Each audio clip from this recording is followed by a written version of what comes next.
₹16 ஆச்சு சார். ஆனந்த் ₹14 கொடு. இல்ல சார், ₹16. பாட்டில் ஃபுல் பண்ணா ₹2 எக்ஸ்ட்ரா. எவ்வளவு ரூபா திருப்பி கொடுத்தாரு? சார் அவர் ₹20 கொடுத்தார் சார், நான் ₹4 திருப்பி கொடுத்துட்டேன் சார்.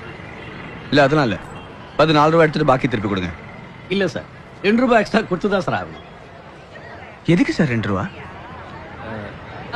ஃப்ரிட்ஜுக்காக சார். கூல் ட்ரிங்க்ஸை கூலா குடிக்கணும்னு சொல்றீங்களா சார், அதுக்கு ஃப்ரிட்ஜு தேவைப்படுது, ஃப்ரிட்ஜுக்கு கரண்ட் தேவைப்படுது, கரண்ட் ஃப்ரீயா வருது இல்ல சார், அதனால ₹2 எக்ஸ்ட்ரா. எங்களுக்கும் காசு ஃப்ரீயா வருது இல்ல, மூளைய கசக்கி ரத்தத்தை செஞ்சுதான் காசு சம்பாதிக்க வேண்டியிருக்கு. சேர்ல உட்காந்து எங்க முதுகு வலிக்கு தெரியுமா உங்களுக்கு? ஏய் ஆனந்த், இது பாரு, பாட்டில் எழுதிருக்கிற விலையோட ₹1 எக்ஸ்ட்ரா காசு நீ கொடுக்காத. நீங்க சும்மா இருங்க சார். பாஸ் நீ கொஞ்சம் அமைதியா இரு. எதுக்கு அமைதியா இருக்கணும்? எதுக்கு அமைதியா இருக்கணும் சொல்லு. கண் முன்னாடி இவன் திருட்டு தான பண்றது தெரியுதுல, தட்டி கேட்க கூடாதா? சார் நான் இவ்வளவு வருஷம் வியாபாரம் பண்றேன், இந்த மாதிரி சாவுராக்கி நான் பார்த்ததே இல்லை சார்.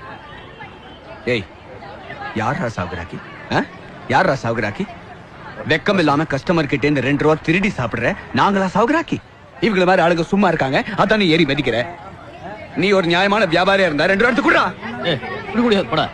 என்ன பண்ண பாரு, நீ கீழ் கோர்ட்டுக்கு போ, மேல் கோர்ட்டுக்கு போ, இல்லாட்டி சுப்ரீம் கோர்ட்டுக்கு வேணாலும் போ, ஏன்னா ஒன்னும் பண்ண முடியாது.